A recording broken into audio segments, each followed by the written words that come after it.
Êtes-vous amoureux ou dépendant affectif? C'est une question qu'on se pose rarement et qui pourtant est cruciale dans ces relations amoureuses, qui sont fondamentales. C'est un des piliers de l'existence. Bienvenue dans cette conférence ce soir. Je suis ravi de vous retrouver. J'ai un petit problème technique. Je suis pas en mesure de vous proposer de laisser des commentaires et de réagir au fur et à mesure. Donc je vais devoir faire sans. C'est dommage parce que j'aime beaucoup les interactions que ça procure. Maintenant, ce que je vous invite à faire pour rattraper le coup, c'est de noter toutes vos questions au fur et à mesure et de me les envoyer à l'adresse mail suivante, quentin@autonomieaffective.com. Je répondrai à toutes vos questions et à tous vos commentaires. Je m'y engage. Et puis voilà, on va commencer sans plus tarder dans le vif du sujet de cette conférence. Dans les minutes qui viennent, vous allez enfin découvrir, j'ai envie de dire enfin, parce que très souvent on le sent au fond de soi, mais on a du mal à se l'avouer, ou alors on n'a simplement pas conscience que c'est ça. Donc ce soir, je vais essayer de mettre des mots sur des choses très concrètes, sur des symptômes très clairs, pour découvrir si vous êtes oui ou non dépendant affectif. Et si vous l'êtes, pour savoir comment vous en sortir. L'image que je prends en général, pour les gens qui commencent à prendre conscience qu'ils sont dans la dépendance affective et qui ont l'impression qu'ils vont jamais s'en sortir, eh bien c'est qu'ils ont toujours appris à regarder dans une direction. Et cette direction, c'est contre le mur. Ils vont droit dans le mur dans leur relation sans forcément s'en rendre compte. Ils appliquent des schémas qui sont dysfonctionnels sans forcément comprendre qu'ils les appliquent d'ailleurs. Et en fait, c'est comme si on était dans un tunnel et on regarde le mur du tunnel. Et on se dit, mais il n'y a pas de sortie, c'est pas possible. Et en effet, il n'y a pas de sortie si on regarde le mur du tunnel. Et là-dessus, c'est un grand moment de solitude quand on se rend compte de ce genre de choses. Et le mieux que je puisse faire dans cette conférence, que j'espère produire comme effet ce soir, c'est que si jamais vous vous rendez compte que vous avez des symptômes de la dépendance affective, commencez à tourner la tête vers la lumière qui est au bout du tunnel. Donc vous allez apprendre, vous allez voir comment on s'en sort. Être dépendant affectif, c'est quoi? C'est chercher à être aimé de façon obsessionnelle. On pourrait le dire dans d'autres mots, c'est se définir soi en fonction du regard de l'autre. C'est-à-dire que si l'autre me regarde, à ce moment-là, j'existe. Si l'autre ne me regarde pas, à ce moment-là, j'ai la sensation de ne plus exister. Donc je vais chercher à être aimé pour que la personne me regarde, mais de façon démesurée, de façon excessive et de façon obsessionnelle, carrément. On en arrive dans ce genre de situation à se poser des questions du genre est-ce que tu m'aimes pourquoi tu m'appelles pas je te manque? Allez, dis-moi que je te manque. Mais si tu m'aimes, tu ferais pas ça. Ou si tu m'aimes, tu ferais ça. Voilà, ce genre de phrases-là qu'on a dans des relations amoureuses, c'est des phrases qui témoignent d'une forme de dépendance affective, où on a un besoin presque névrotique, de sentir que l'autre nous regarde pour nous donner la sensation d'exister et de pouvoir sentir une forme de sécurité à l'intérieur de soi. Si l'autre détourne son regard à ce moment-là, on se sent en grande insécurité, voire on a presque même l'impression parfois qu'on va mourir. Et ça, c'est terrible dans des relations. Si on est dépendant affectif et qu'on est dans une relation et qu'on est trompé, c'est-à-dire qu'il y a un adultère qui est commis, là, ça devient carrément une angoisse énorme. On n'en dort plus, on a l'impression qu'on est en danger de mort, alors que factuellement, personne n'est en train de nous mettre un pistolet sur la tempe. Ceci étant, eh bien, on a cette sensation qu'on va disparaître, que notre vie ne vaut plus rien et que on mérite à peine d'exister. L'idée, ce soir, c'est que vous puissiez comprendre quels sont les pièges de la dépendance affective pour pouvoir vous en sortir. Et je vais faire ça en 10 étapes qui vont être, vous allez voir, super simples. Mais avant ça, je voudrais me présenter un petit peu, parce que on est en France, et qu'en France, on demande des garanties. On demande souvent, est-ce que tu as le diplôme, est-ce que tu as un pédigré, est-ce que tu as ceci, est-ce que tu as cela. Donc, je m'appelle Quentin Lyons. J'ai créé le site autonomieaffective.com il y a 2 ans de cela. Et je suis auteur d'ouvrages, je suis coach, j'ai fait plus de 500 séances de coaching à l'heure actuelle, j'ai fait des conférences également, et voilà, j'ai décortiqué les dynamiques relationnelles. Alors, mon approche, c'est la suivante, je ne suis pas quelqu'un d'étatique, je suis quelqu'un de systémiste. Qu'est-ce que ça veut dire ? Ça veut dire que je suis pas là pour dire telle personne, elle est bipolaire, elle est schizophrène, elle est perverse narcissique. Parce qu'en utilisant le verbe être, on l'enferme dans un diagnostic. Ou elle est dépendante affective, puisqu'on va parler de dépendance affective ce soir. Mon idée n'est pas d'enfermer des gens avec une étiquette, mais l'idée est de décrire un comportement. Et c'est tout à fait différent. Parce que si on est dans une logique étatique, à ce moment-là, on est comme ça, et c'est une fatalité, et on peut pas s'en sortir. Alors que si on est dans une logique systémiste, du système, de la dynamique du système, eh bien à ce moment-là, on se rend compte que c'est un comportement qu'on adopte en réponse à autre chose, et que ce comportement, eh bien, on peut le modifier. Et donc pour moi, c'est synonyme d'espoir. Et j'aime beaucoup cette approche-là, cette approche systémiste des choses. Donc tout ce que je vais vous décrire ce soir, ça va être de l'ordre du système, du comportement adopté par une personne qui est dans une forme de dépendance affective. Ce qui est important de réaliser, c'est que si vous ne traitez pas le problème à la source, vous vous faites la promesse à vous-même de rester dans cet enfer émotionnel qui peut aller très très loin, qui peut aller jusqu'au suicide. Je vous ai dit, on a l'impression de disparaître si l'autre nous trompe ou si l'autre nous quitte. On a l'impression d'être abandonné comme un enfant qui n'aurait plus aucune ressource, qui n'aurait plus aucun moyen de s'en sortir et qui aurait simplement tout son monde qui s'est écroulé. Et ça, c'est juste horrible. Ça peut en effet être dangereux, aller jusqu'au suicide, en effet. Si aujourd'hui, vous vous rendez compte que vous êtes dépendant affectif et que vous ne faites rien pour en sortir par vous-même, eh bien à ce moment-là, vous allez probablement reproduire la même chose dans une autre relation, parce qu'on reproduit ce qu'on ne résout pas. Comment ça se fait d'ailleurs ? Alors je sais pas si vous l'avez remarqué, mais en tout cas, c'est à partir de là que j'ai commencé à travailler sur ma dépendance affective, je me suis rendu compte que toutes les relations dans lesquelles je croyais se finissaient par un adultère. Et je ne comprenais pas. Et je me suis rendu compte qu'il y avait une systématique. C'est-à-dire que au bout d'un moment, je me suis dit, mais c'est pas possible, ça peut pas venir que de l'autre. Moi, je dois quelque part permettre ça. Et donc, je suis allé creuser, je suis allé vérifier. Et je suis allé chercher un petit peu comment je faisais mes choix, quels étaient mes critères, quels étaient mes comportements aussi dans la relation, qui finalement poussaient presque l'autre à aller coucher avec quelqu'un d'autre. Donc, je me suis rendu compte que tant que j'avais pas résolu ce problème de fond, eh bien, j'allais le reproduire. Et je trouve ça, alors on pourrait penser que c'est une fatalité, mais moi je trouve ça assez, encore une fois, plein d'espoir, parce que ça veut dire que la vie nous propose des leçons. Et tant qu'on n'en prend pas la leçon, eh bien on redouble. C'est pas comme à l'école, on peut redoubler autant de fois qu'il faut. Ce qui compte, c'est pas de progresser dans les niveaux, ce qui compte, c'est d'apprendre la leçon. Et une fois qu'on a compris la leçon, ben on peut passer à une autre. Et donc tant qu'on n'a pas compris la leçon, tant qu'on n'a pas compris ce qui dans notre comportement fait en sorte que l'autre, va adopter un comportement dysfonctionnel à l'intérieur du couple, eh bien on peut difficilement trouver l'harmonie. Alors, premier point, des 10 points, on commence tout de suite. La dépendance affective, est-ce que c'est normal ? Je pense que cette question est cruciale pour pouvoir se rendre compte si on a un problème ou pas. Si je vous dis, vous êtes dépendant à l'air pour respirer, est-ce que vous vous sentez malade ? Est-ce que c'est une pathologie pour vous ? La réponse est évidente, c'est non. On est tous dépendants à l'air pour respirer, on est dépendants de notre environnement. Si je vous dis maintenant que le besoin affectif est un besoin fondamental, on a besoin d'affection. Donc la dépendance affective est tout à fait normale. Ce n'est pas la dépendance affective qui est un problème. C'est la façon dont on y répond, qui, si elle est excessive, peut tourner à la pathologie. De la même manière que c'est pas le fait de respirer qui est problématique, c'est le fait de respirer mal, par exemple, en bloquant sa respiration, ou alors typiquement, hein, si on prend un autre besoin, le besoin alimentaire, si on ne fait que manger tout le temps, parce qu'on a l'impression que ça nous fait du bien, que ça nous rassure, eh bien à un moment donné, on va avoir des problèmes. Donc l'excès de réponse à un besoin, c'est ça le problème. La dépendance affective en soi, ce n'est pas une pathologie. Ça devient pathologique quand on est dans l'excès, dans son comportement par rapport à ça. Au niveau physiologique, on a des besoins, c'est normal. Au niveau affectif, c'est pareil, c'est ce qu'on vient de voir. Maintenant, il y a la façon dont on ressent le besoin qui est importante.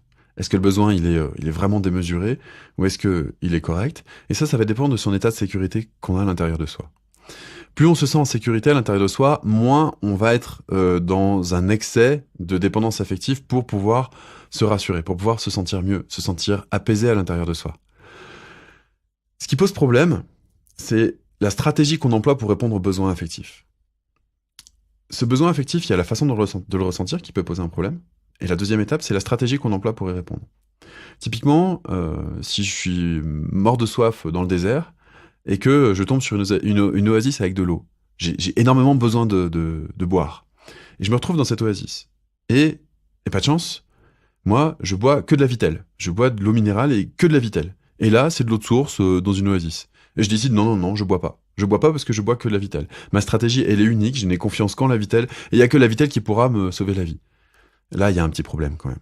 Donc, on voit bien que c'est pas le besoin qui est problématique, c'est la façon dont on répond aux besoins. Et si on arrive à comprendre que dans notre stratégie, on a concentré notre demande, notre besoin d'attention sur une seule et même personne, à ce moment-là, on va avoir un comportement excessif et on va expérimenter très souvent la carence. La carence parce qu'on n'arrive pas à combler son besoin. Alors cette carence, elle vient pas de nulle part, elle vient très souvent de l'enfance. La façon dont on apprend à répondre à nos besoins vient aussi de l'enfance. Le besoin, il est exacerbé quand, dans son enfance, on n'a pas reçu suffisamment d'affection, suffisamment d'amour, suffisamment d'attention, quand on a été éduqué aussi dans une dynamique de dépendance, dans une dynamique de jeu de pouvoir et de manipulation. Tout ça, c'est assez terrible. Le profil typique de quelqu'un qui est excessivement dépendant affectif, c'est une personne qui a vécu un traumatisme lourd dans l'enfance, donc je sais pas, on peut imaginer séquestré, battu, violé, voilà, tout ce genre de choses.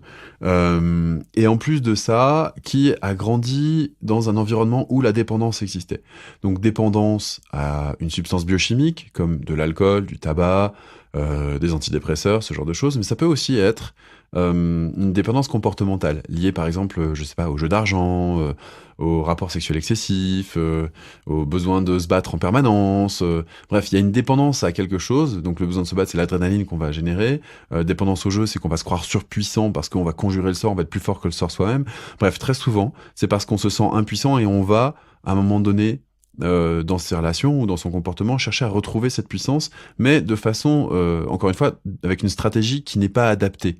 Et cette stratégie n'étant pas adaptée, la stratégie des parents n'étant pas adaptée, nous, qu'est-ce qu'on apprend? Eh bien, on apprend une stratégie qui n'est pas adaptée non plus. Mais on n'en connaît pas d'autres. Alors, qu'est-ce qu'on fait? Ben, on la reproduit. Et on la continue encore et encore et encore. La carence affective qu'on a vécue dans son enfance ne vient pas forcément... Le problème ne vient pas forcément de nos parents. Je voudrais faire une petite parenthèse là-dessus, peut-être que j'y reviendrai plus tard, mais c'est pas en trouvant un coupable qu'on va trouver une solution. Si vous définissez que le problème vient de vos parents, à ce moment-là, eh ben, vous êtes sans aucune possibilité de changer quoi que ce soit. Parce que vous êtes victime de ce que vos parents vous ont enseigné, et ça, vous pouvez pas revenir sur votre passé, vous pouvez pas le réécrire, donc forcément, bah, vous allez être victime toute votre vie de ce qui s'est passé, et moins. Et bien en fait, non. C'est beaucoup plus... C'est beaucoup plus simple que ça. C'est que vos parents, ils vous ont transmis ce qu'ils ont pu, avec ce qu'ils avaient, et maintenant, si ça vous convient pas, eh bien, vous avez la possibilité d'apprendre autre chose et de vous comporter autrement. Ok? Donc, je résume le premier point. La dépendance affective, c'est quelque chose de normal. Simplement, il y a parfois des besoins qui sont exacerbés par rapport à ce qu'on a vécu comme carence dans l'enfance. Il y a des stratégies qui sont inadaptées pour répondre à ce besoin aussi. On l'a vu avec le coup de l'eau et de la vitelle, etc. Et puis, on a vu aussi que, voilà, c'est tout, que c'était normal. Maintenant, on va passer au deuxième point. L'origine. Est-ce que l'origine du problème, quand on vit la dépendance affective, c'est l'autre ou c'est soi? Parce que quand on est dépendant affectif, à l'excès, on a tendance à manquer de confiance en soi et on cherche la sécurité à travers le regard de l'autre. Et donc, on va facilement se culpabiliser aussi. L'origine donc du problème, est-ce que c'est soi ou est-ce que c'est l'autre? Est-ce que c'est l'autre qui se comporte, qui nous balance des miettes, ou est-ce que c'est soi où on est vraiment dans une demande qui est de l'ordre du démesuré? Eh bien, par rapport à ça, je voudrais reprendre l'exemple que j'ai pris sur la nourriture. On a besoin de manger pour vivre. D'accord. Maintenant, quand je mange, je ressens du plaisir et mon corps a de l'énergie. Super. Qu'est-ce que je vais faire? Eh bien, je vais manger. Mais je vais manger tout le temps. Comme ça, je vais avoir l'impression de combler mon manque de manière permanente, systématique et automatique. Et à ce moment-là, je suis dans un comportement où, sans arrêt, de manière impulsive et compulsive, je vais manger tout ce qui me tombe sous la main. Ça s'appelle la boulimie. Bon. Au niveau affectif, on peut avoir le même type de syndrome. Si on cherche à combler de façon systématique et automatique son besoin affectif, son besoin de tendresse, d'affection, de regard sur soi pour exister, à ce moment-là, l'autre n'est plus une personne, mais devient l'objet de nos projections. Il perd sa dimension de personne, d'individu, et il est juste là pour être la source de notre bien-être, pour nous apporter l'apaisement, pour nous apporter le fait de se sentir bien avec soi-même et exister, tout simplement. Comme j'ai dit dans le paragraphe précédent, dans la diapo précédente, la carence affective, très souvent, trouve son origine dans l'enfance. On a manqué d'amour, et donc on a l'impression qu'on ne mérite pas d'être aimé. Et on a l'impression de manquer d'amour de soi. Or, l'amour de soi, pour moi, ça n'existe pas vraiment. On peut pas se regarder dans un miroir et se dire « ouais, je t'aime ». En revanche, à mon sens, on peut apprendre à laisser vibrer l'amour en soi. Et quand on fait ça, eh bien, c'est pas forcément un amour narcissique tourné vers soi-même, c'est sentir l'amour à l'intérieur de soi permet à la fois de s'apprécier pour qui on est, mais d'apprécier aussi notre interaction avec les autres et d'apprécier les autres pour qui ils sont. Et donc là, on sent bien que l'origine du problème, c'est le fait de vouloir combler systématiquement ce manque à travers le regard de l'autre.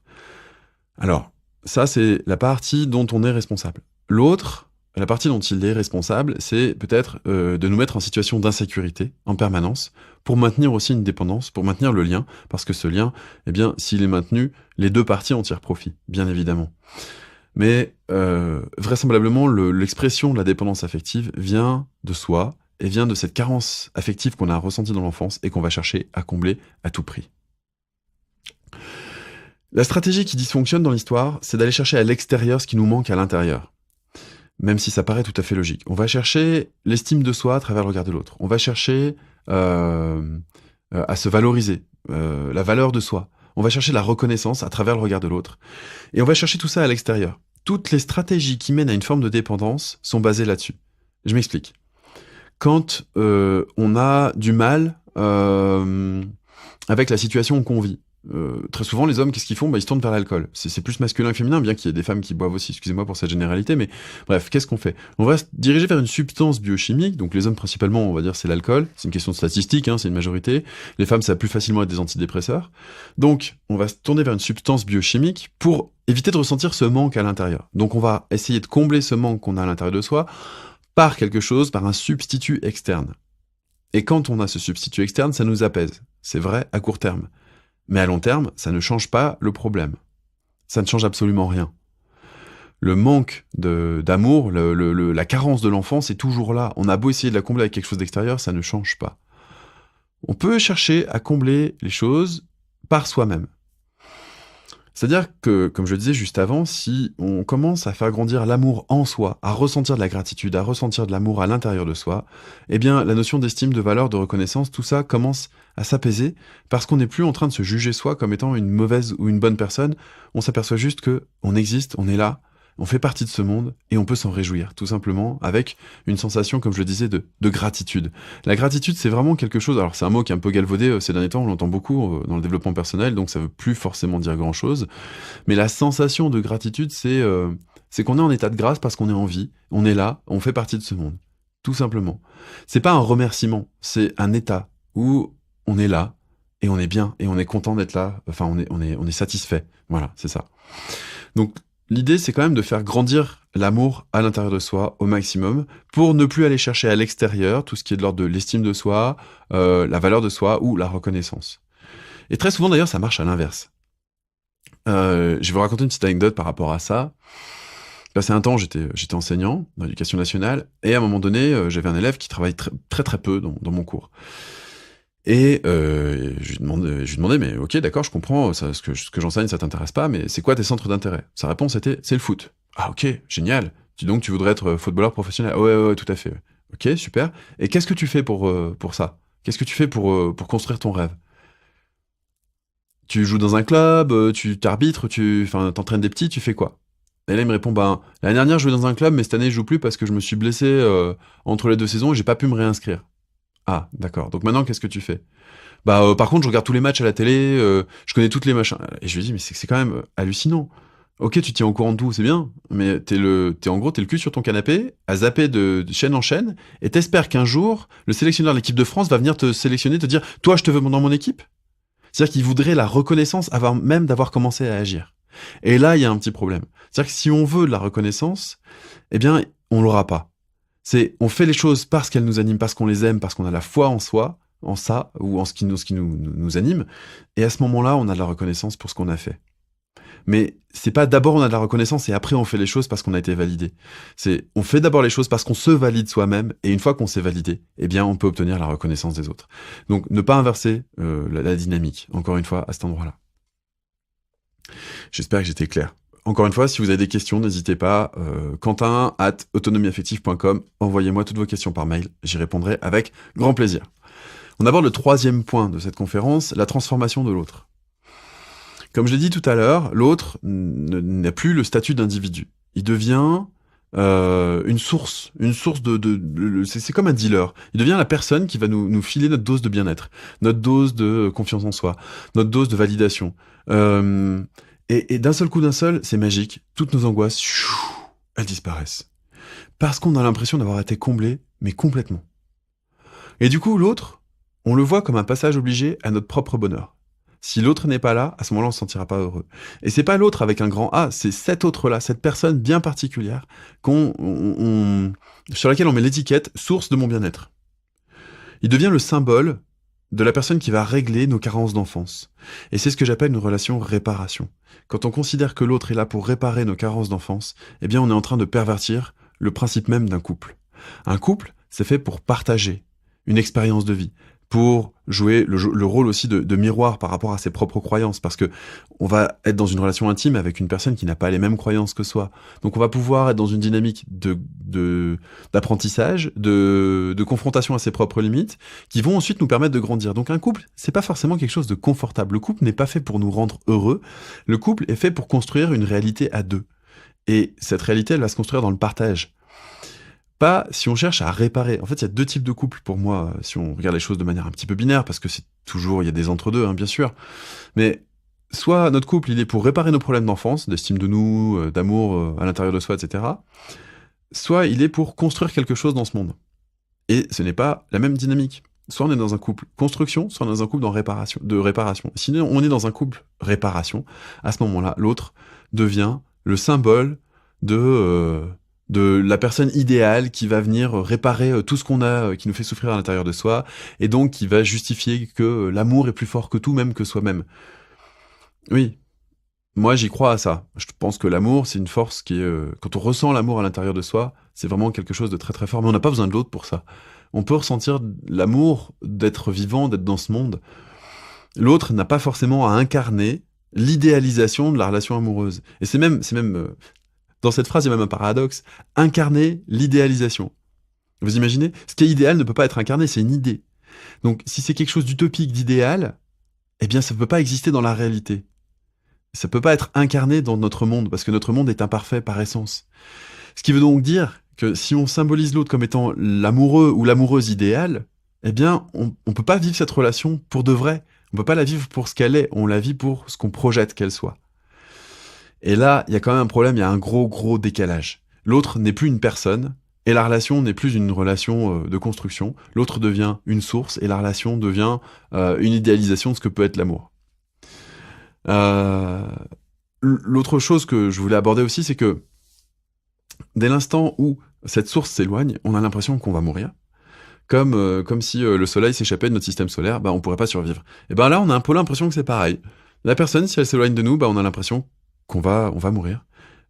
Et du coup, vu ça nous pose un gros problème, qu'est-ce qu'on fait? Toutes nos pensées vont focaliser sur cet autre. Et elles vont tourner en boucle sur cette autre personne, pour que vite, ça redevienne, entre guillemets, comme avant, et que elle nous redonne notre dose qui nous fait nous sentir vivants. Et on est shooté en permanence. On n'est pas dans un état normal. On est shooté en permanence, on est drogué à la relation, et dès l'instant où cette relation existe, à ce moment-là, on se sent rassuré, on va pouvoir être vivant. Et l'autre devient l'objet de nos projections, de nos angoisses, de la solution à nos angoisses, et pas un être humain. Sauf que, normalement, une relation de couple, ça se fait d'adulte à adulte. Et d'adulte à adulte, normalement, on est chacun responsable de soi. Et si on attend de l'autre qu'il soit celui qui nous donne notre dose de bien-être et de bonheur, à ce moment-là, on se déresponsabilise de son bien-être et de son bonheur. Et pareil pour son malheur, on a l'impression que si on est mal, c'est la faute de l'autre. Et si on est bien, c'est grâce à l'autre. Et l'autre obtient ainsi les clés de son bonheur ou de son malheur. Et on se déresponsabilise complètement.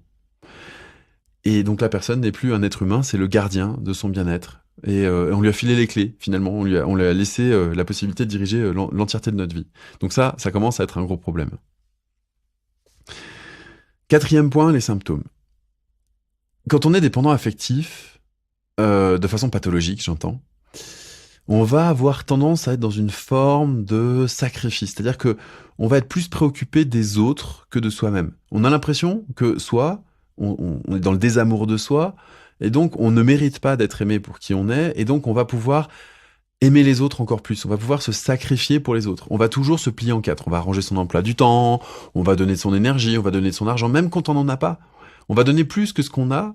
On va se donner le minimum, voire rien, parce qu'après tout, nos besoins, c'est pas vraiment des besoins, hein, parce que qu'est-ce que je suis capricieux à vouloir ça, n'importe quoi. Donc non, je vais faire un effort et je vais faire ça parce que l'autre, ça lui rend service. Oui, mais soit on se rend jamais service à ce moment-là, et on profite très rarement. On sait pas profiter. En tout cas, moi, c'était mon cas. Il fallait toujours que je fasse des choses et je ne savais pas juste prendre le temps de profiter. Dans ce cas-là, si on est plus préoccupé des autres que de soi, on est dans la dynamique de sacrifice. Quand on est dans le sacrifice, on va donner à l'autre plus que ce qu'on possède soi-même, et surtout on va donner à l'autre ce dont on aurait besoin pour soi. Typiquement, je meurs de faim, j'ai à manger, mais plutôt que de manger moi, je vais donner ma nourriture à l'autre pour qu'il puisse manger. Ouais, c'est bien. Sauf qu'à un moment donné, si moi-même j'arrive plus à être en vie, je pourrais plus donner de la nourriture à l'autre. Donc peut-être que j'ai intérêt, pour pouvoir continuer à donner de la nourriture à l'autre, d'en garder pour moi aussi en suffisance. Comme ça, si je mange assez, eh bien je peux produire suffisamment de nourriture pour pouvoir continuer à en donner aux personnes qui en ont besoin. Hmm. Ça, c'est dans l'ordre, entre guillemets, sain des choses.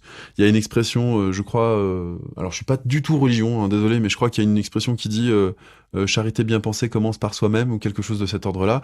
Bref, si je veux pas prendre d'exemple religieux et que je prends juste un exemple pratique, c'est comme si on est dans l'avion et qu'il y a les masques à oxygène qui tombent, parce qu'il y a une dépressurisation, on vous dit bien, mettez le masque sur vous avant d'aider votre voisin. Parce que si jamais vous aidez votre voisin, vous allez peut-être l'aider, mais vous allez tomber dans les vapes, et après, plus personne pourra vous aider, donc. On cède soi d'abord, et ensuite on donne ce qu'on a, et on va pouvoir en effet prendre un petit peu sur ce qu'on a gagné pour le donner à l'autre. Et pour l'amour, c'est pareil. Le problème quand on est dans la logique de souffrance, de sacrifice, c'est que on se sacrifie soi pour l'autre, et quelque part, puisqu'on est en manque du coup, on a trop donné par rapport à ce qu'on avait en possession, eh bien on va s'attendre à ce que l'autre fasse pareil pour venir combler notre manque. Donc moi je vais combler le manque de l'autre, et l'autre va venir combler mon manque. Mais là, c'est plus de l'amour, là, ça devient une relation qui est de l'ordre du marchandage, de la possessivité, de l'exigence. On va faire un contrat et on va attendre de l'autre qui se comporte exactement comme soi on se comporte. Parce que si nous, on se sacrifie, l'autre, il pourrait peut-être bien faire pareil quand même. Et quand il le fait pas, on a l'impression que c'est un goujat, un profiteur, qui pense qu'à lui, voilà, pour pas parler vulgairement, bref, etc., etc. Et là, il y a un gros problème. Parce que on passe dans une relation dissymétrique. C'est-à-dire qu'on a l'impression que l'autre ne nous donne rien, et en même temps, on ne sait pas se donner à soi-même. Donc on va reprocher à l'autre quelque chose qu'on n'est pas capable de faire soi-même, c'est-à-dire se donner de l'attention, du temps, de l'amour, etc., etc. Ça nous pousse à un besoin de justice qui est juste excessif. C'est-à-dire que on va, à un moment donné, tellement se sentir mal qu'on va essayer de prendre les autres à partie, et on va leur dire non mais regarde, moi j'ai fait les choses bien, moi j'ai fait comme il fallait, moi j'ai fait ce qu'il fallait là, moi je suis parfait, je suis la belle personne dans l'histoire, parce que regarde, quand même la morale dit que ceci, et puis ça se fait pas, et puis regarde ce qui se passe, machin, nan. Et on cherche à prendre les autres à partie, et on cherche à les mettre dans notre camp quelque part, pour justifier que nous on s'est bien comporté et que le problème vient de l'autre. Et on continue à vouloir entretenir cette notion de sacrifice, comme je disais avant, de compromis et de concession, au lieu d'aller vers l'inconfort de trouver des choix communs. Je dis l'inconfort parce qu'à un moment donné, pour trouver un choix commun, il faut être capable de dire à l'autre, ton choix ne me convient pas. Et ça, c'est inconfortable parce que on exprime du rejet, et puis on peut recevoir du rejet, et dans le rejet, on fait souvent l'amalgame avec le désamour. Or, rien à voir. Faire des choix en commun, ça veut dire, ok, faire des choix qui vont respecter les besoins de chacun, pas qui vont spolier les besoins de chacun. Donc ça pousse à ce genre de comportement un petit peu excessif, sacrifice, compromis, concession. Ça pousse aussi à un besoin de reconnaissance excessif. Comme moi je me suis sacrifié, comme moi j'ai donné énormément, et bien maintenant je voudrais récupérer quelque chose en retour. C'est du marchandage. On ne donne pas à ce moment-là, on ne donne pas de l'amour, on marchande de l'amour, on marchande de l'attention. On marchande tout ça. Alors, concrètement, ça donne des phrases du genre après tout ce que j'ai fait pour toi, j'arrive pas à y croire, ou ah, c'est comme ça que tu me remercies après tout ce que je t'ai donné. Voilà. On va chercher à faire culpabiliser l'autre par rapport à ce qu'on a, non pas donné, mais investi dans la relation. Et on voudrait avoir un retour sur investissement, comme si l'amour, c'était comme une finance. Et que plus on investit, plus on aura un retour sur investissement. Mais c'est pas vraiment comme ça que ça marche. Bon. Autre symptôme, la focalisation sur ce qu'on doit faire pour faire plaisir à l'autre. C'est-à-dire que je ne suis pas aimé par l'autre pour qui je suis aimé pour ce que je lui apporte, pour ce que je fais. Et je dois rendre l'autre heureux. Et donc je vais passer mon temps à me concentrer sur comment je pourrais faire pour faire plaisir à l'autre, pour faire en sorte que l'autre se sente bien. Et toute mon attention, toute ma réflexion va être captée là-dessus. Donc, ça va encore une fois donner des lieux à des sacrifices. J'ai plein d'histoires en tête comme ça, de gens qui font des cadeaux, qui offrent des voyages, qui rendent des services, à des gens qui sont d'une ingratitude phénoménale en face, parce qu'en fait, ce qu'ils cherchent, c'est à faire plaisir à l'autre. Donc, voilà, puisque moi, ce que je veux, c'est avoir le regard de l'autre, je vais faire le maximum pour avoir le regard de l'autre. Et je vais même faire plus que ce qu'il faudrait. Mais l'autre, s'il me regarde pas, ça va pas. Donc, en échange, je voudrais qu'il me regarde quand même. C'est la moindre des choses. Et donc, à ce moment-là, je fais quelque chose de conditionnel. Je marchande tout ce que j'apporte. Je ne suis pas en train de donner, parce que c'est OK pour moi de donner, sans avoir besoin de reconnaissance, en quoi que ce soit. Ça, c'était pour les symptômes. Pour les critères. Les critères de comportement, puisque je vous l'ai dit tout à l'heure, je suis dans une logique systémiste, du système. Eh bien, la personne qui est dépendante affective va avoir tendance à se soumettre, à ne pas prendre de décision. C'est l'autre qui va prendre la décision. Pourquoi est-ce qu'on se soumet ? Parce qu'il y a un bénéfice secondaire à cette soumission. C'est que dans la soumission, on entretient le lien. C'est un petit peu comme le bourreau et la victime. Le bourreau ne peut exister en tant que bourreau que s'il a une victime sous la main. Et la victime ne peut exister en tant que victime que s'il y a un bourreau qui est censé exécuter la sentence. Sinon, la personne n'est pas victime et le bourreau n'est pas bourreau.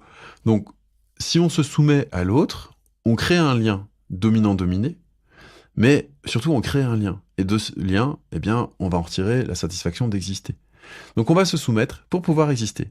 On sait qu'on existe et qu'on a une importance dans le regard de l'autre. C'est terrible, mais c'est comme ça que ça se passe.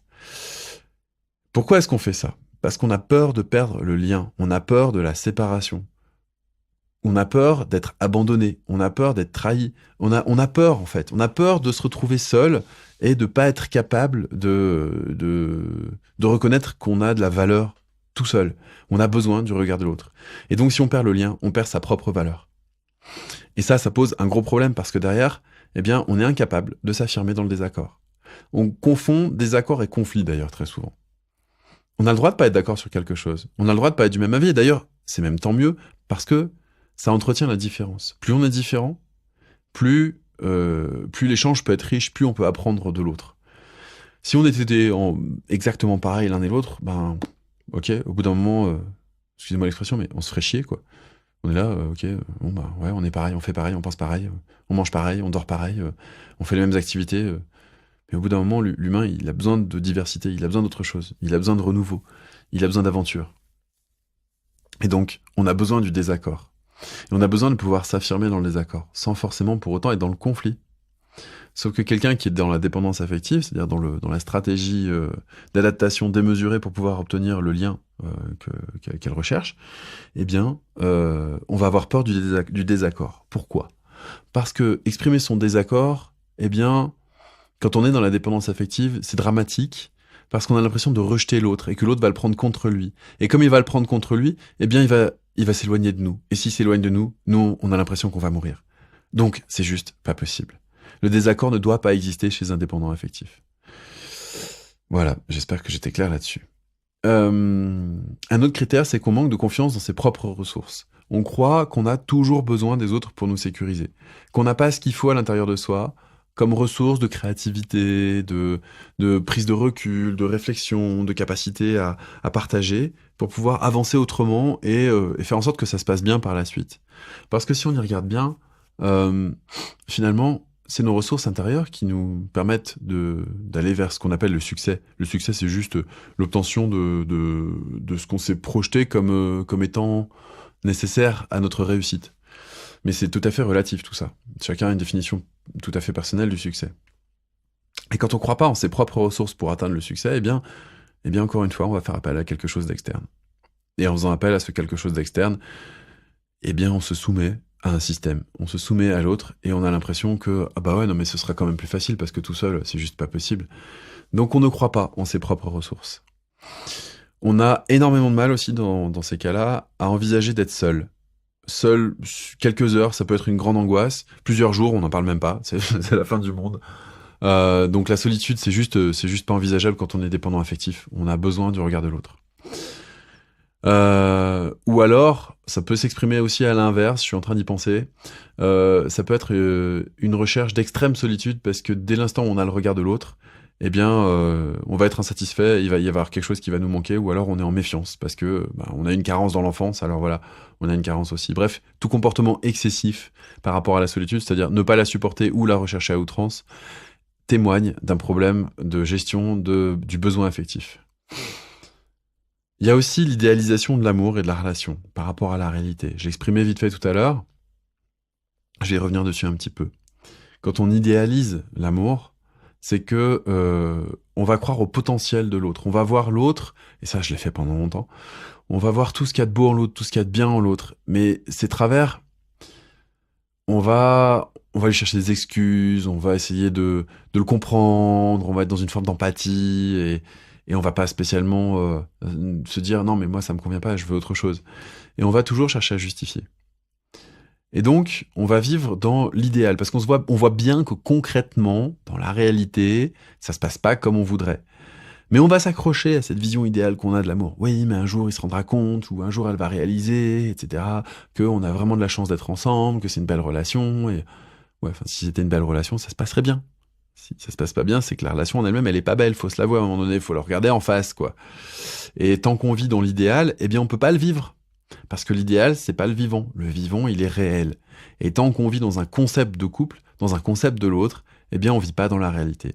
Et donc, on peut pas expérimenter ça.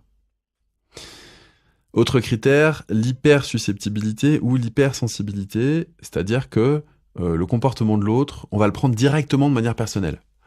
On va être, ça c'est pour l'hypersusceptibilité, et l'hypersensibilité c'est les empathes mais plus. Quand on est hyper empathique, eh bien on va tendre très souvent à la compassion, et puis surtout on n'arrive pas à trouver le bouton on/off.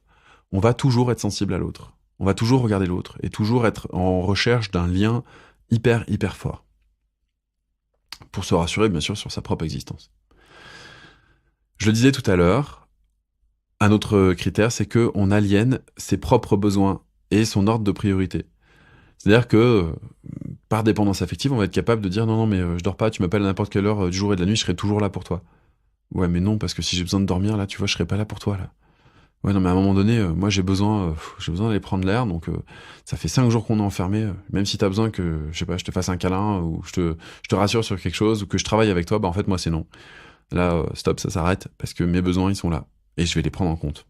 Alors, il y a des besoins qu'on peut remettre un petit peu plus tard, et il y a des besoins qui sont immédiats. Mais un besoin, comme son nom l'indique, c'est un besoin. C'est-à-dire c'est quelque chose qui est nécessaire à notre survie, qui est nécessaire à notre vie.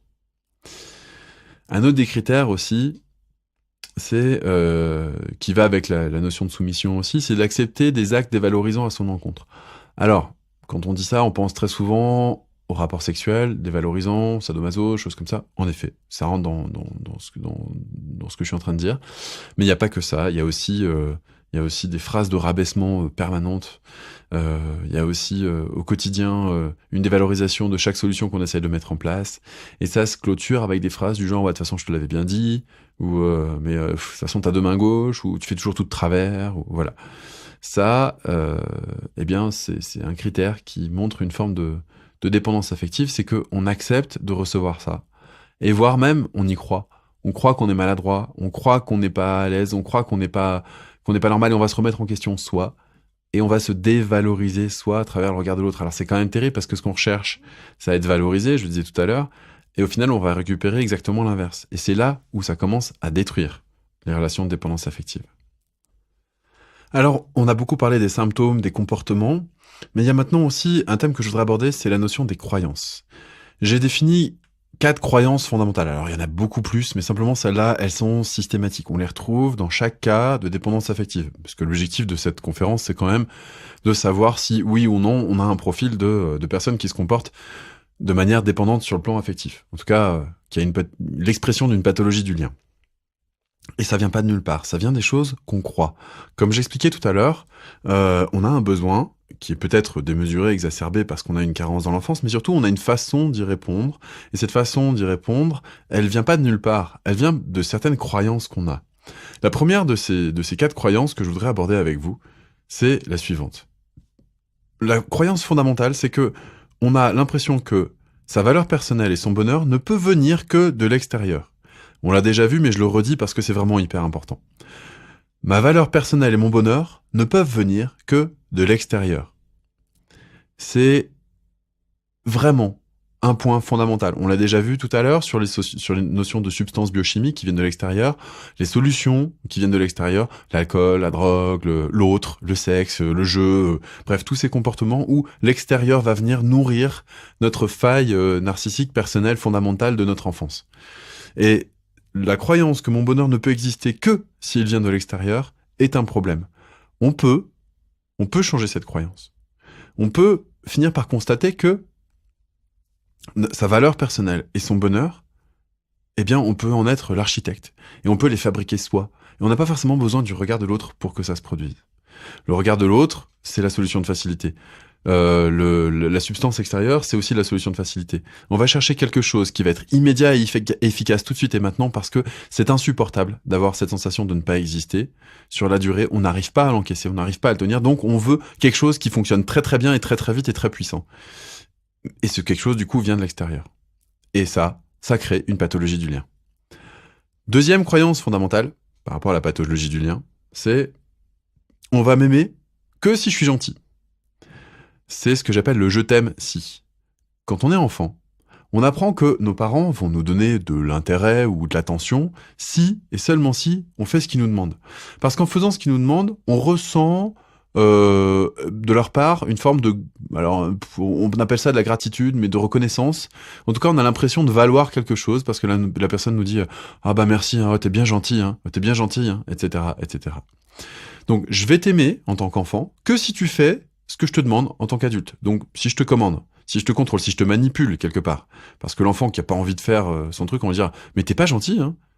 Et c'est pas une question d'être gentil. La gentillesse, c'est la capacité à faire passer ses besoins après ceux des autres. Donc quand on est dépendant affectif, on est tout le temps gentil. Et le problème, c'est qu'en étant gentil, eh bien on fait passer ses besoins après ceux des autres. Donc petit à petit, ces besoins, on n'en prend jamais soin. Et comme on prend pas soin de ses besoins, qu'est-ce qui se passe ? Eh bien, vu que c'est un besoin et que c'est vital, eh bien on finit par mourir. Alors on meurt à petit feu, mais on meurt quand même. Et à force de mourir, eh bien on finit par mourir réellement, ou devenir un fantôme, au mieux. Et le problème, c'est que quand on est un fantôme, eh ben on peut pas être aimé. Puisqu'on disparaît. On n'existe pas. On est inexistant. Ces besoins, on les prend même pas en compte. Donc on est vraiment inexistant. On est insignifiant.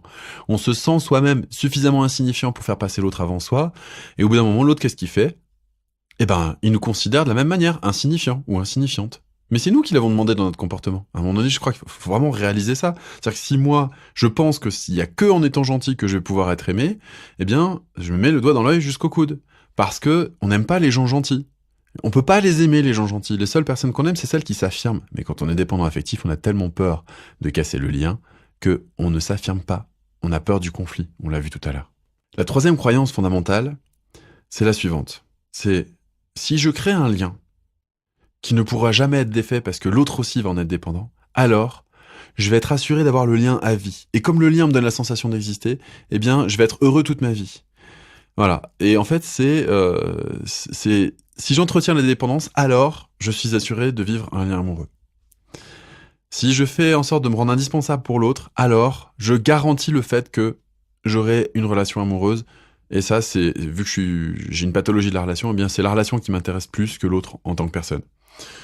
Et donc, je vais chercher à mettre l'autre dans une situation de dépendance. Je vais créer de l'insécurité, ou alors je vais lui donner exactement ce qu'il lui faut pour se sentir aimé ou bien, ou etc. Et je vais faire le maximum, et je vais même en faire 10 fois trop des fois, pour pouvoir assurer le fait d'être dans une relation amoureuse et d'exister à travers le regard de l'autre. La quatrième croyance fondamentale, c'est que la vie n'a aucune saveur et aucune valeur si on ne partage pas. Tant qu'on n'est pas en couple, ben on vaut rien. Et ça veut dire, enfin, c'est une croyance qui est, alors peut-être qui est ancienne, qui avait peut-être un fondement de vrai dans d'anciennes générations où pour pouvoir assurer sa survie, il fallait avoir des enfants. Pour avoir des enfants, il fallait être en couple. Donc la vie ne pouvait avoir de valeur. On pouvait être assuré de sa survie à sa vieillesse que si on avait des enfants qui allaient prendre soin de nous. Mais aujourd'hui, on est dans un système où c'est plus le cas. Et notre vie n'a pas à avoir de valeur. Ma vie, elle n'a pas de valeur. Je ne vaux pas plus ou pas moins que vous. Moi, ma vie à moi, elle vaut pas plus et pas moins que n'importe quel autre humain. Sinon, on pourrait se poser la question, ça vaut combien une vie? C'est indescriptible, ça peut pas avoir de valeur une vie. Une vie, c'est une vie, quoi. Et ça peut avoir de valeur ou pas avoir de valeur. Ça s'expérimente, ça se vit, quoi, tout simplement. Donc, la notion d'accorder de la vie à sa valeur, si et seulement si on est en couple, c'est qu'à un moment donné, on est vraiment dans une forme de dépendance affective. Quand on est dans une forme de dépendance affective, eh bien, on a un comportement qui est bien particulier. On va marchander. On va tout marchander. Le temps, son argent, soi-même, même au niveau corporel. Et à un moment donné, on va dire à l'autre, mais après tout ce que j'ai fait pour toi, tout ce que j'ai sacrifié pour toi, c'est comme ça que tu me remercies. Et on va utiliser tout ce qu'on a fait, qu'on a soi-disant donné à l'autre, pour pouvoir faire pression. Ça, c'est du marchandage. Ça, c'est de la manipulation. Mais on s'en rend pas compte. Parce qu'on est, au fond, on est juste... on a le cœur sur la main au départ. On se croit vraiment chargé des meilleures intentions du monde. Sauf qu'au bout d'un moment, ça fait trop. Et quand ça fait trop, plutôt que de dire, bah écoute, stop, non, là, j'ai plus envie de donner parce que ça me convient pas, on va quand même donner. Et puis après, on va chercher à faire culpabiliser l'autre de pas avoir suffisamment de reconnaissance. Et on va lui dire, après tout ce que j'ai fait pour toi, etc., etc. Donc ça, marchander plutôt que de donner, on en avait déjà parlé tout à l'heure, mais je tenais à le rappeler ici.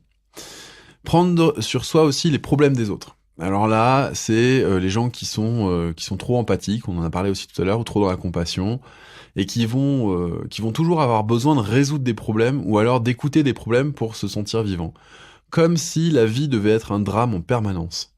Et si les autres ont des problèmes, moi je vais jouer le rôle du sauveur pour pouvoir les sortir de là. Et si les autres ils ont des problèmes, moi je vais les écouter parce que comme ça, au moins je vais contribuer à leur bien-être, etc., etc. Mais quand est-ce qu'on prend en charge ses propres problèmes dans l'histoire? Parce que si on n'a pas de quoi aider l'autre à résoudre ses problèmes, peut-être qu'il vaut mieux que l'autre se tourne vers une autre personne.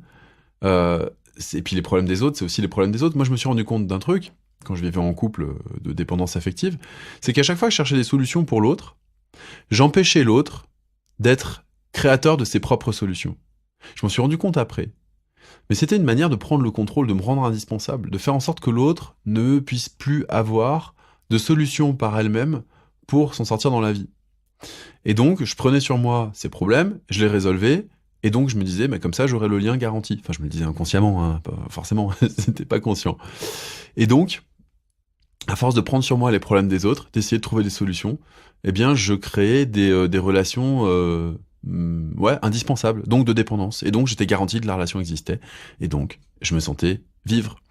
Mais vivre en m'occupant uniquement des autres. Et moi, je m'occupais pas de moi. Et donc, au bout d'un moment, j'avais tellement envie de plaire à tout le monde que je devenais ce que j'appelle une nice dead person. C'est c'est les gens qui sourient, qui disent oui à tout, qui sont toujours plein de joie, toujours vivants, toujours oui bien sûr, pas de problème, etc. Et qui au final n'ont plus d'énergie pour eux et sont morts à l'intérieur. C'est-à-dire que c'est un sourire de façade, mais à l'intérieur ils sont ravagés. Et parce qu'à force de vouloir plaire à tout le monde, on peut pas s'affirmer. S'affirmer, ça veut dire poser une limite. Quand on pose une limite, on se garantit sa propre intégrité. Et si on pose pas de limite, si on laisse à l'autre la possibilité de venir nous exploiter en long, en large et en travers, c'est parce qu'on a tellement envie de plaire qu'on a besoin de ça. Et au bout d'un moment, on est vide à l'intérieur. On n'a plus d'énergie. Alors on va faire croire que tout va bien. On va avoir un sourire ultra bright, mais à l'intérieur, ça va pas du tout, du tout, du tout. Mais on a appris à pas montrer. Alors, personne s'en rend compte. Et le problème peut continuer longtemps. Un autre comportement qu'on a quand on est dans la dépendance affective, c'est mettre ses désirs, ses envies et ses besoins au second plan. On en a déjà parlé, c'est la notion de sacrifice. Donc je vais pas développer plus que ça, vous savez exactement de quoi il s'agit. Un autre comportement, c'est toujours chercher à créer le lien avec les autres. Quoi qu'il arrive, il faut attraper le regard, il faut dire un mot, il faut absolument. On peut pas laisser passer l'autre sans dire quelque chose. Et c'est pas juste pour passer un bon moment, c'est pour être regardé ou pour regarder l'autre, pour qu'il y ait une reconnaissance réciproque à un moment donné. Se rendre indispensable aussi dans le comportement, j'en ai déjà beaucoup parlé, parce que quand on est indispensable à l'autre, on assure le fait que la relation existe de façon pérenne. Dissimuler ce qu'on est aussi, pour faire ce que l'autre souhaite. Ça, c'est ce qu'on appelle la suradaptation. C'est en effet un des comportements des gens qui sont dans la dépendance affective. Je vais pas affirmer qui je suis, je vais pas dire ce que je veux, et je vais toujours dire ok, on fait comme tu veux, je m'adapte, il y a pas de problème, tu choisis, etc., etc. Et on le pense, hein, on est sincère, c'est inconscient, mais on le fait quand même. Et au final, à force de dissimuler ce qu'on a à l'intérieur de soi et de pas être à l'écoute de ses envies, on sait plus écouter ses envies, on sait plus ce que c'est qu'une envie, même presque. Et on est tellement dans la suradaptation que on s'y perd. On se perd soi-même, on sait plus qui on est. Et ça part en vrille. Le perfectionnisme est un problème aussi.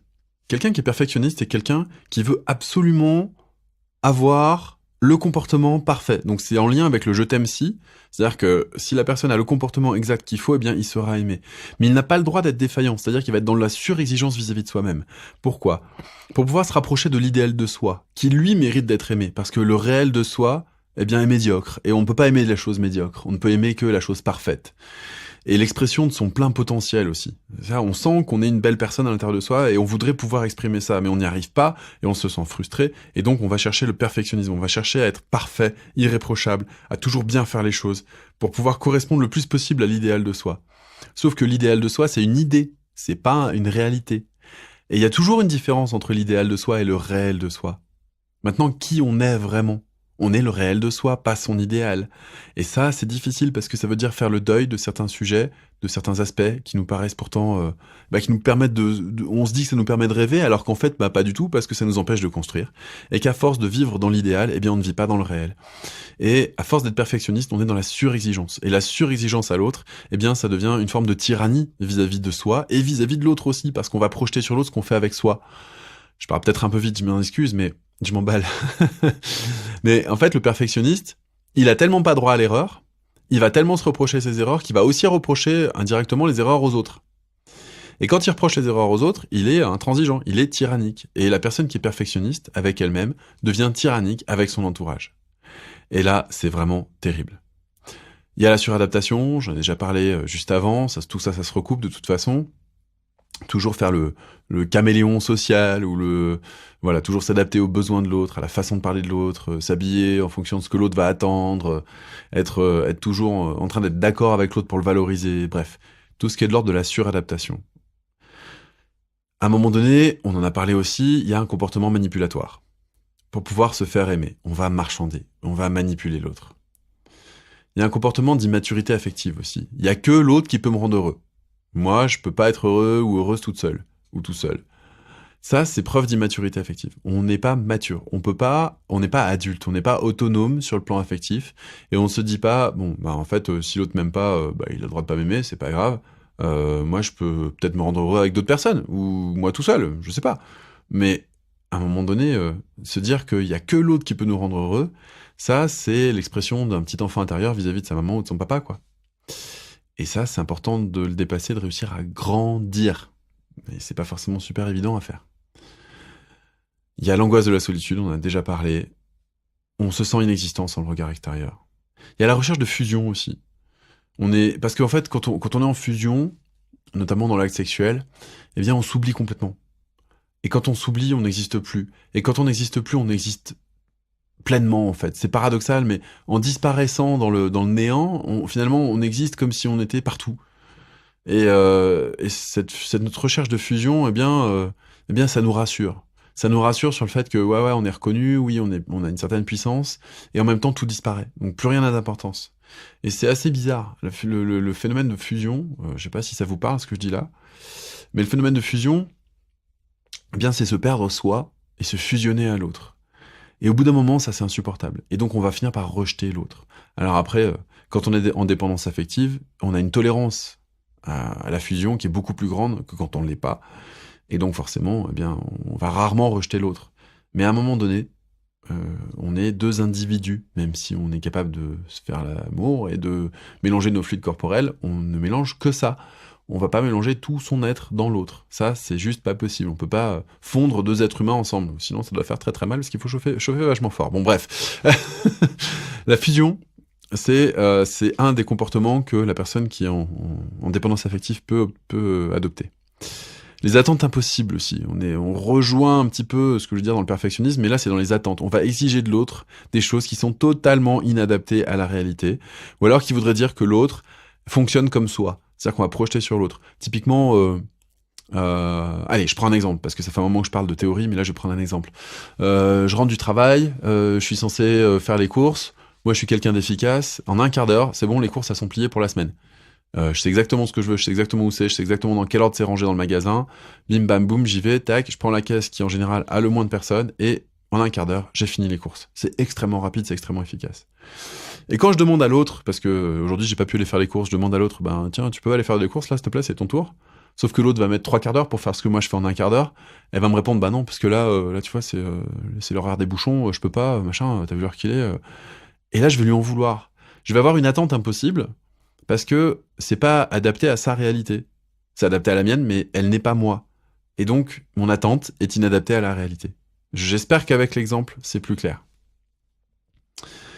Un autre comportement aussi, c'est aimer l'autre plus que tout et surtout plus que soi. C'est-à-dire que si j'aime l'autre plus que moi, en fait, c'est pas de l'amour. Parce que de l'amour, j'en ai pas en moi à ce moment-là. J'en ai pas en stock, je peux pas en donner. Donc je peux pas aimer l'autre plus que moi. Je dois être la première personne que j'aime sur Terre pour ensuite pouvoir donner de l'amour aux autres. Mais si j'aime l'autre plus que tout, et bah ça veut dire que tout c'est tout quoi. Ça veut dire que moi je suis rien à ce moment-là. Et aimer l'autre plus que tout le reste, ça veut dire que moi je disparais. Et encore une fois, je reçois ce que je demande, c'est-à-dire de l'inexistence. Et donc l'autre ne peut pas combler cette faille-là, ne peut pas aller jusque-là, et ne peut pas m'apprendre à m'aimer moi, et simplement il fait avec ce que je lui donne, donc voilà, je l'aime plus que tout, il en profite, hein, mais moi je m'aime pas, donc j'ai pas d'amour. Lui il a tout et moi j'ai rien. Voilà. Mais ça c'est parce que moi j'ai pas appris à m'aimer moi, ou à faire grandir l'amour en moi, parce que comme je le disais tout à l'heure, s'aimer soi pour moi ça n'existe pas forcément, mais ressentir l'amour en soi, sans forcément que ça passe par le regard de l'autre, ça existe. On en arrive au 8e point, la souffrance. Quand on est en dépendance affective, on souffre émotionnellement, un truc de malade. On subit ses pensées, on subit ses émotions, et on a mal tout le temps. Et on y pense, mais en permanence, ça tourne en boucle, c'est un truc de fou. C'est un enfer. C'est vraiment un enfer. On est enfermé dans son propre enfer. Nos pensées, elles n'existent que dans notre tête, ça, on est d'accord. Nos émotions, elles n'existent que à l'intérieur de soi, on est d'accord aussi. Mais tout ça, ça tourne en boucle et ça s'emballe, à un point pas possible. Et j'ai remarqué que ces pensées, on souffrait dans 3 endroits différents. Le premier, c'est quand on est tourné vers le passé, tout ce qu'on a vécu, qu'on ne pourra plus vivre, ou qui a du mal à avoir du sens parce qu'on l'a vécu, mais au présent, ce n'est plus là. Donc on a vécu le partage, on a vécu, des enfants, acheter une maison, on a vécu plein de choses. Et au final, tout ça, on peut plus l'avoir, ou on peut plus retourner dans le même lieu avec l'autre, ou bref, on ne peut plus avoir accès à ce qui nous a fait du bien dans le passé. Et quand on y repense, ça nous fait souffrir. On se dit, mais c'est gâché tout ce qu'on a partagé, tout ce qu'on a vécu, tout ce qu'on a traversé, et on est tourné vers le passé. Quand on est tourné vers le passé, on souffre. Autre endroit où on souffre, c'est quand on est tourné vers l'avenir. Tous ces projets qu'on avait ensemble qu'on ne pourra pas réaliser. Toutes ces projections qu'on avait faites soi-même et qui ne verront jamais le jour.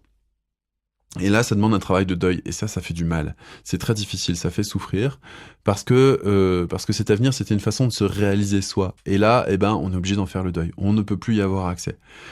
Donc quand on pense à l'avenir, on souffre aussi.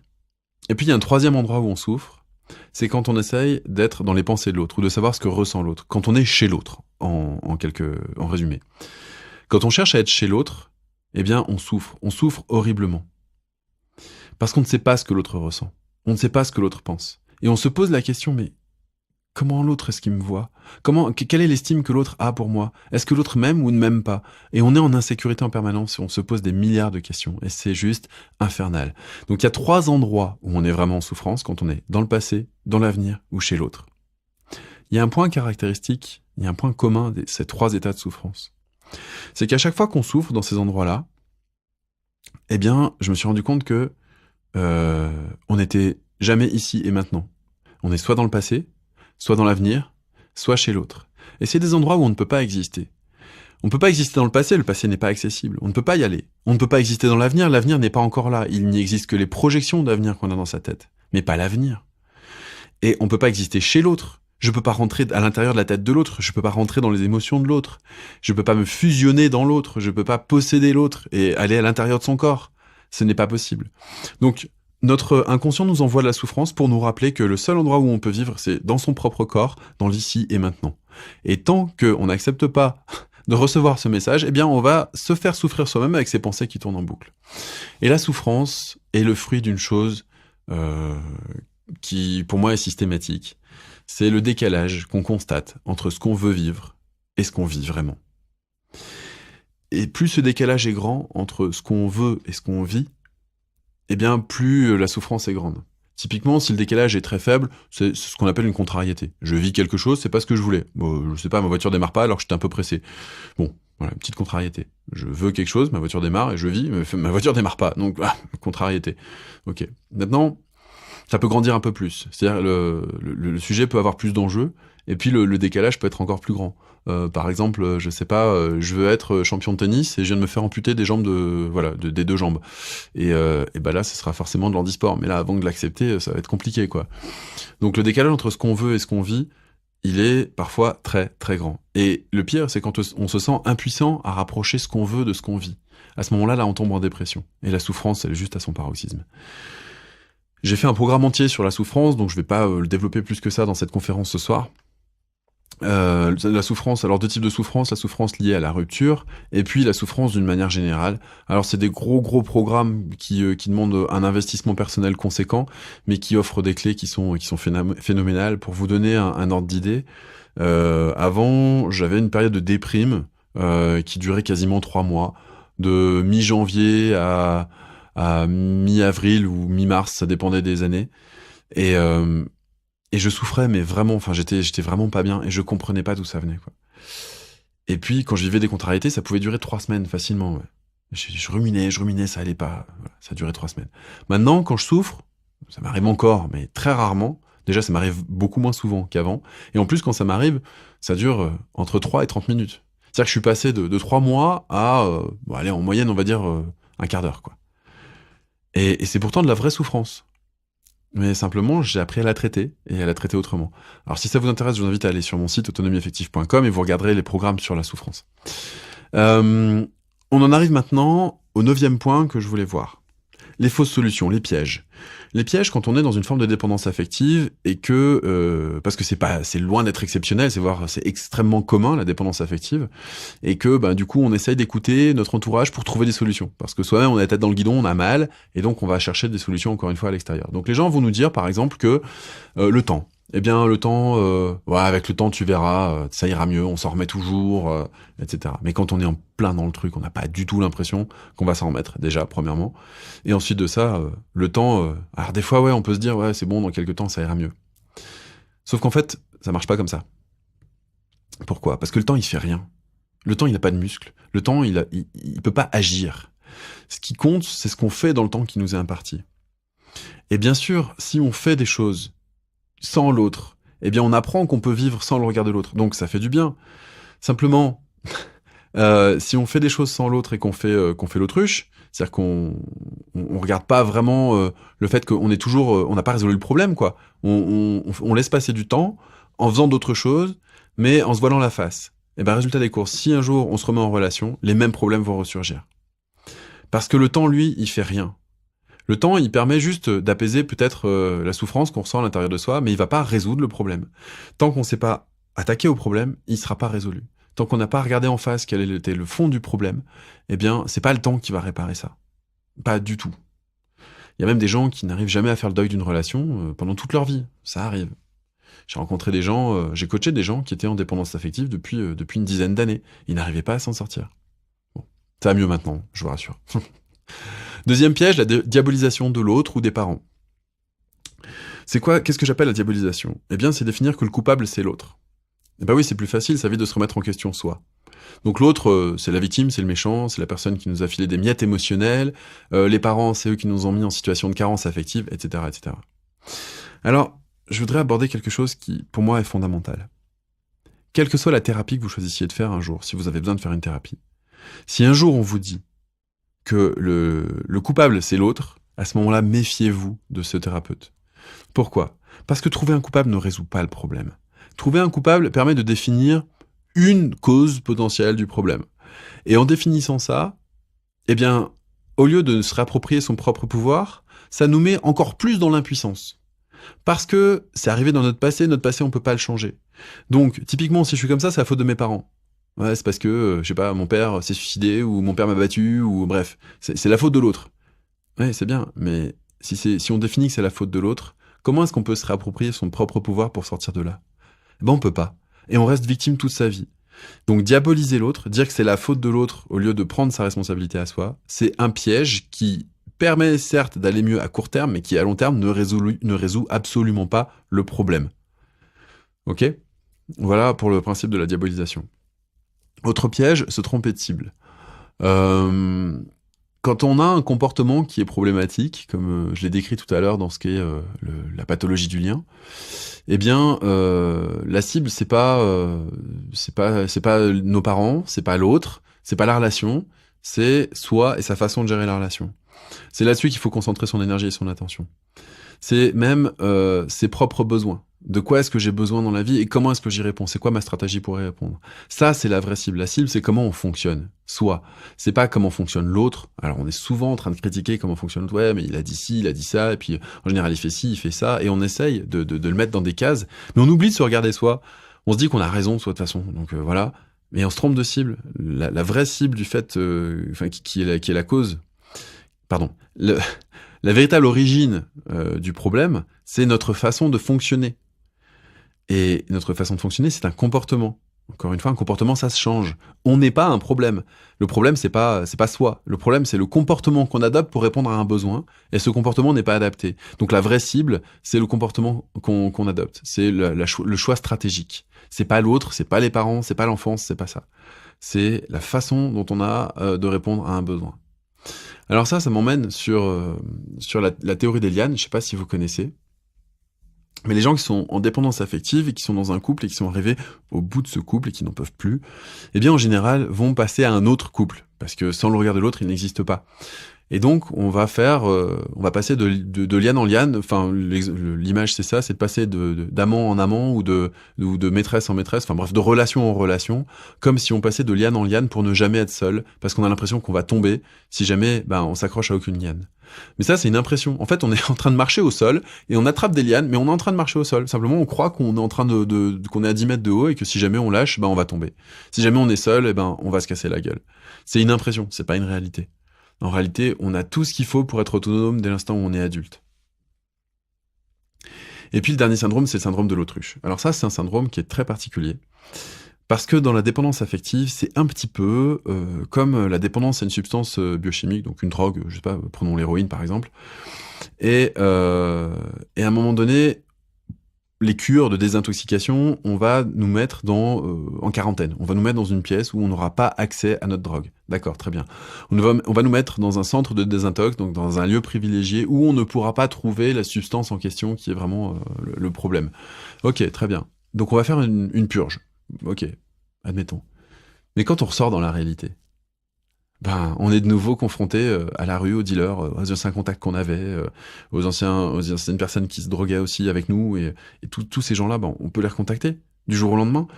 Et donc c'est pas parce qu'on a fait l'autruche dans un centre de désintox que quand on sort, le problème il est résolu. On s'est mis entre parenthèses. On a écarté le problème, on s'est éloigné du problème, mais on n'a pas résolu le problème. Pour résoudre le problème, il n'y a pas de mystère. Faut aller s'attaquer au problème. Et encore une fois, quand on pense que le problème c'est l'autre, c'est un petit peu comme si on disait, comme si un camé disait, en fait, je suis dépendant à l'héroïne, mais ça c'est la faute de l'héroïne. C'est à cause de l'héroïne que je me drogue. C'est elle la responsable. Ouais, non, à un moment donné, c'est une décision personnelle d'agir pour la prendre, cette héroïne. Et donc, de la même manière, dans une dépendance affective, eh bien, c'est pas la faute de l'autre si on est dépendant affectif, c'est soi. On se met soi dans une situation où on a un tel besoin, une telle faille personnelle que, eh bien, on va se sentir en dépendance vis-à-vis de l'autre. Donc le syndrome de l'autruche, pour finir, c'est quoi? Eh bien, c'est se mettre dans une bulle de protection et croire que tout va mieux. Et puis à un moment donné, on sort de là et on n'a pas résolu le problème, simplement on a vécu autre chose pendant un certain temps qui était décorrélé de l'autre et de la relation. Donc on a l'impression qu'on va mieux, mais en fait, on n'a pas résolu le problème. Et on est porteur des mêmes symptômes. Simplement, ils étaient moins actifs. Ils n'étaient pas activés par une relation. Voilà pour les pièges. Alors maintenant, les portes de sortie, c'est quoi? Eh bien, vous l'aurez compris, dans cette conférence, il y a un gros rapport à l'estime personnelle et l'amour de soi. Alors, les deux petits bémols que je mets par rapport à ça, c'est ce qu'on trouve souvent en développement personnel, l'estime de soi et l'amour de soi. Moi, j'ai envie de dire, l'estime de soi, ça n'existe pas. Parce que ça voudrait dire estimer sa valeur Et pour moi, on n'a pas de valeur. On n'a pas besoin d'avoir de valeur. On a juste besoin de reconnaître qu'on existe. Et ma vie ne vaut pas plus que la vôtre, et pas moins que la vôtre non plus, ou que celle de qui que ce soit d'autre. On a une vie, et elle est inestimable, parce qu'on n'en a qu'une seule. Donc l'estime personnelle, pour moi, ça n'a plus de sens maintenant. Et l'amour de soi, c'est pareil, cette expression-là me semble trop narcissique quelque part, et j'ai envie de dire l'amour en soi, développer l'amour à l'intérieur de soi. Pas forcément de l'amour provoqué par quelqu'un d'autre ou dirigé vers quelqu'un d'autre, mais ressentir l'amour à l'intérieur de soi, de manière indépendante.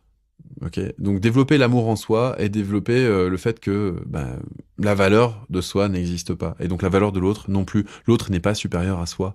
Quand on est dans une relation amoureuse de dépendance affective, on a l'impression que l'autre il est au-dessus de nous. Mais c'est une impression, ça n'existe pas. On a autant de valeur que l'autre. Ok. Ensuite, par rapport à toutes les informations que je vous ai données ce soir, je vous invite à faire un bilan objectif de la situation, pour savoir exactement où vous en êtes, pour savoir quels sont vos comportements et pour savoir comment se comporte l'autre. Pour voir vraiment factuellement comment vous vous comportez. Faire un bilan le plus objectif possible, en décorrélant les faits des émotions qui sont associées. C'est-à-dire essayer d'écrire les faits, mais de pas les interpréter. Ok ? Donc ça permet de sortir de là aussi, de voir objectivement où on en est. Troisième point que je voulais aborder, c'est se confronter aux limites de son système de croyances. J'ai abordé 4 croyances fondamentales. Est-ce qu'elles sont les vôtres ? Est-ce que vous en avez d'autres aussi qui vous limitent ou qui reviennent, qui sont systématiques, qui reviennent dans votre tête à chaque fois quand vous avez peur de mal faire, par exemple, ou quand vous avez, vous avez peur de déplaire, vous avez peur de vous affirmer, vous avez, etc., etc., etc. Vous avez un système de croyances et le meilleur moyen d'en sortir, c'est de faire le bilan. Quel est le système de croyance et comment je peux le modifier. Et ensuite, l'idée, c'est bien sûr de vous faire accompagner pour pouvoir développer un autre système de croyance.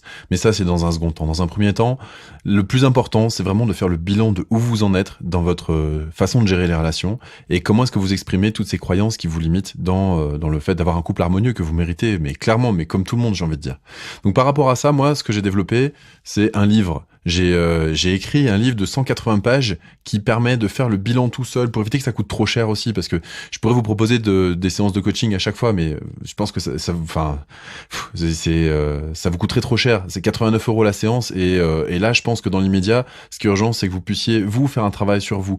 La séance de coaching, si vous la prenez maintenant, elle manquera probablement d'efficacité, à moins que vous ayez déjà fait un petit peu de travail sur vous-même ou que vous soyez complètement perdu.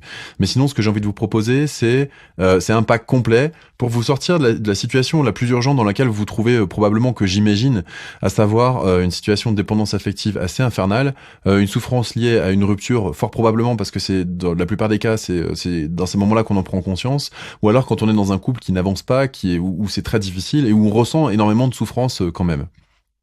Et je me suis dit, le mieux, c'est que je vous offre un pack un petit peu autonome, justement pour pas vous rendre dépendant de moi, mais pour vous amener vers une forme d'autonomie.